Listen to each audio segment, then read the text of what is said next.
শীতকাল তো চলে এসেছে, সেজন্যই না কিছু সিজনাল ফুল গাছগুলো কিনে এনেছে ও, আর এখন সেগুলো পটে লাগাচ্ছে। তো আগে মা এই সমস্ত কাজগুলো করতো, এখন মার তো শরীরটা বেশি একটা ভালো থাকে না, সেজন্য ও এখন সব গাছগুলো যত্ন করে, আর গাছগুলো ও কিনে এনে ওই গাছগুলো লাগায়। তো আমার তো সময় হয় না বেশি একটা, বাট ও রাত্রে হলে ফুল গাছে জল দেওয়া সমস্ত কাজগুলো কিন্তু ওই করে। আজ আমাদের এক জায়গায় ডিনার ইনভিটেশন আছে, তো সেই জায়গায় বেরাচ্ছি। বিকালে যখন ঘুম থেকে উঠেছিলাম তখন বলে আমার হাজব্যান্ড, কি তোমাদের তো আজকে ইনভিটেশন আছে, তোমরা তো আজকে রাত্রে ভালো মন্দ খেয়ে আসবে। তো আমি বললাম কি কোথায় ইনভিটেশন আছে, তো শুনলাম কি আমাদের এই পাশেই একটা বাজারে একটা মামা থাকে, তো উনি আমাদের ইনভাইট করেছে। আর ও তো এখন কোথাওই যেতে পারে না, বাড়িটা একা ছেড়ে একদম আসা যায় না, কেন কি টাইগার টাইসনকে কার কাছে রেখে আসবো সেটা বিশাল বড় একটা টেনশন, তো সেই জন্যই ও বাড়িতে থাকে। তো এখানে দেখো মামাও অনেকগুলো গাছ লাগিয়েছে, আর আমরা পৌঁছেও গেছি এখানে। মামার দুটো মেয়ে একটা ছেলে আছে।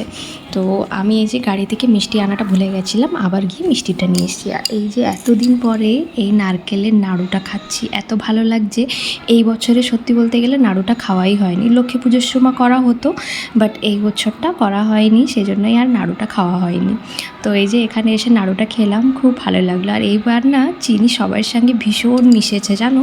ও আগের বছর যখন এসেছিলাম ও কারোর সঙ্গেই মিশতো না, তো আমরা তিনজনে এখানে রান্নাঘরে দাঁড়িয়ে গল্প করছিলাম। আর এই যে তোমাদের দেখাই মামি আমাদের জন্য কি কি প্রিপারেশন করেছে। চিনি এখানে এসে অনেকগুলো বন্ধু পেয়ে গেছে, আর এই যে নতুন একটা খেলনা পেয়েছে, ও এটা দিয়েই সারাক্ষণ খেলছিল। তাই ভাবলাম যখন এটা দিয়ে খেলছে আমি ওকে খাবারটা খাইয়ে দিই। তো ওকে আমি বেগুন ভাজা দিয়ে ভাতটা মেখে খাইয়ে দিয়েছি। বাবা আর মামা মিলে এখানে গল্প করছিল, আর চিনিকে খেলা করার মাঝখানে আমি একটু একটু করে খাইয়ে দিচ্ছিলাম।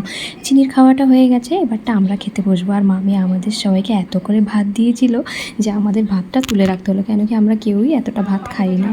তারপরে আমরা খেয়ে দিয়ে বাড়ির জন্য বেরিয়ে পড়েছি। তো এই যে চিনি ও ঠাকুরদাকে এতই বিরক্ত করছিল, লাস্টে ও ঠাকুরদাকে গিয়ে চকলেটটা কিনে আনতে হলো।